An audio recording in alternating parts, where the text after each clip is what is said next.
We're going to make it happen, come hell or high water. So the first article that we're going to look at today was published by Info Security Group. Once again, as always, the link to the article itself will be in the show notes. But thousands of schools were impacted after an IT provider was hit by ransomware. And so, quick overview on the article basically says that the IT provider Final Site, I hope I pronounced that right, but that's the way it reads, they claim that they serve over 8,000 schools worldwide, and they were hit by a ransomware attack that caused a prolonged outage. Now, they didn't give any idea or speculation as far as how long the outage lasted, but they said while they hadn't seen any evidence of any data being stolen, they estimated that some 2,200 schools were impacted.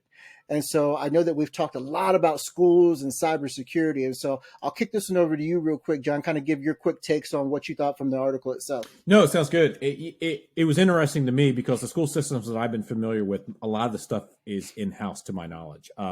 So it's you've got something now, we're talking a supply chain threat. So I don't know that even the schools, there's much they can do about that.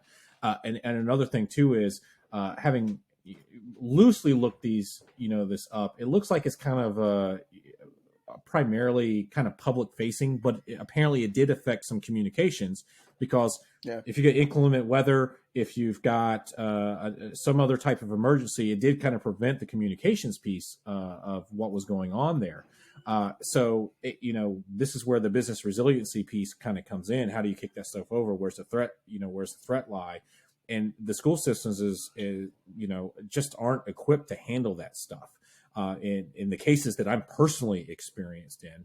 And again, this ties back to that new law that just got signed as well. That CISA is going to be doing a study with this. So it's going to be interesting to see now that this just happened earlier this year.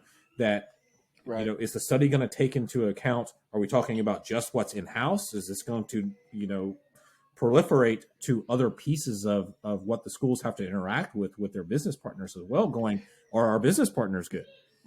Well, and I think that's what it's leading to is, and if nothing else, as business leaders and executives, everybody that's tuning in, we should know or at least have a good comfort level of the other businesses that we choose to do business with.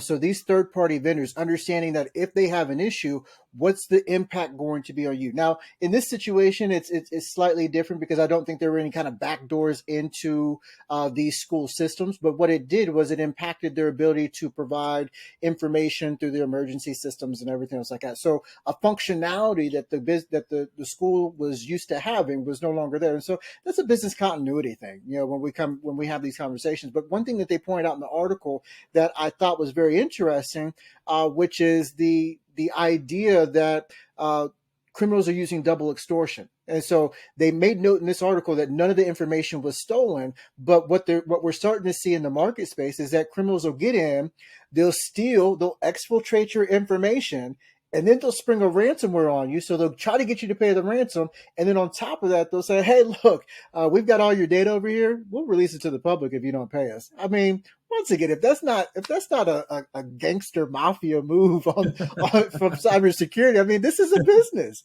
That's exactly how they're treated. Like, all right, we're going to get you twice on this. I mean, they're trying to maximize every opportunity that they got, just like a business owner would.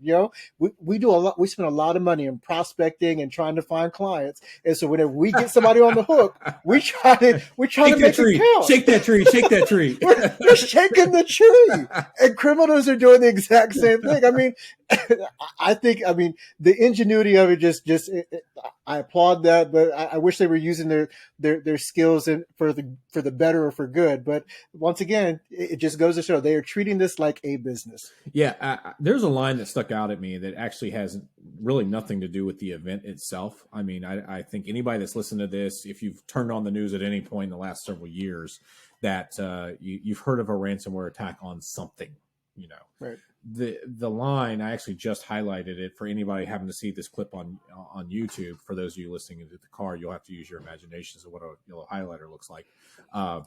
It's yellow. It is. This is yellow. The line was, the impact of this outage is far greater than the attention it has received, which makes me wonder, have we gotten to a point that we're just numb to these things that actually have this much of an impact? You hit the nail on the head. I think we've become numb to hearing it.